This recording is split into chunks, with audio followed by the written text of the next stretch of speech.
టీనే న్యూస్కు స్వాగతం. హైదరాబాద్ డీజీపీ కార్యాలయం వద్ద విశారదన్ మహారాజ్ నిరసన.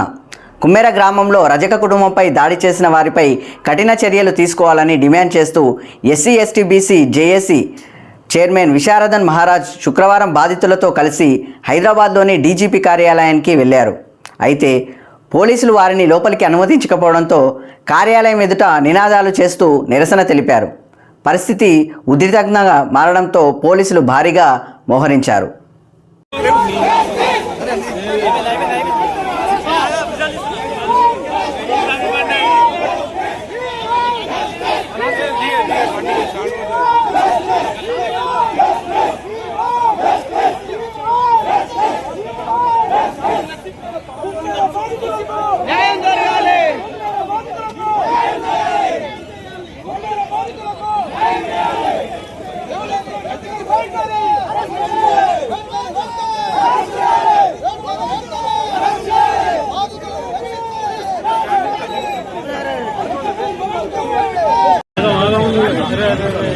నాగర్ కర్నూలు సంఘటనలో బాధితులకి ఎలాంటి న్యాయం జరగడం లేదు.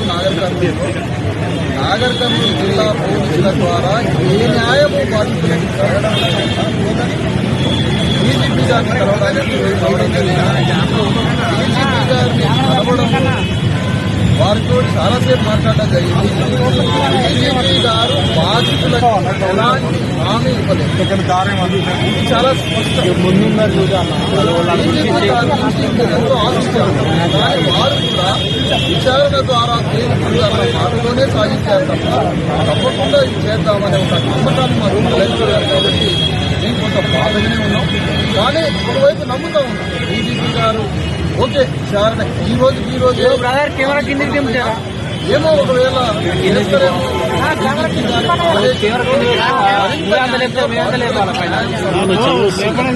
ఆశపడుతున్నా నమ్ముతున్నాం. ఒకవేళ డీజీపీ గారి నుంచి కూడా న్యాయం జరగకపోతే అతిపెద్ద యుద్ధం మొదలైంది తెలంగాణలో. ఎందుకు అంటే ఇంత ఘోరమైన ముఖ్యమంత్రి సిద్దిపేట జిల్లాలో ఈ ఘోరమైన పెంచడం జరిగి బాబోదని మహిళల మీద ఇంత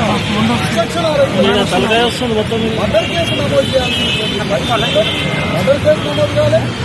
ఆ తర్వాత మహిళల మీద జరుగుతున్నటువంటి ఆస్తి చట్టం సెక్షన్ అమలు కాలే. ఏ సెక్షన్ ఎవరిని అరెస్ట్ చేశారో తెలియదు, ఎవరిని రణానికి పంపారో తెలియదు, ఎవరు ఎదుగుతున్నారో తెలియదు. కాబట్టి ఈ పరిస్థితిలో డీజీపీ గారిని ఎదుర్కొంటాం. దాని పోరాటం మాత్రం ఆగదు. పోరాటం ఇందులో ఈరోజు క్రమంలో ముఖ్యంగా జస్టిస్ ఈశ్వరయ్య గారు వచ్చారు కలవడంలో. ఆ తర్వాత ఆర్టిస్ట్ రాష్ట్రంలో ఇచ్చారు. ఆ తర్వాత స్టైలాబాద్ సీపీఎం పార్టీ అనుబంధంగా ఇచ్చారు. చివరిలో ఇందులో కవిత గారు ఎమ్మెల్సీ జాగృతి అధ్యక్షులు కవిత గారు వచ్చి మద్దతు తెలియజేయడంలో వారికి కృతజ్ఞతలు తెలియజేస్తున్నాం. ఈ పోరాటంలో మీరు భాగస్వాములు కావాలని కోరుతున్నాం. పోరాటం కొనసాగుతుంది.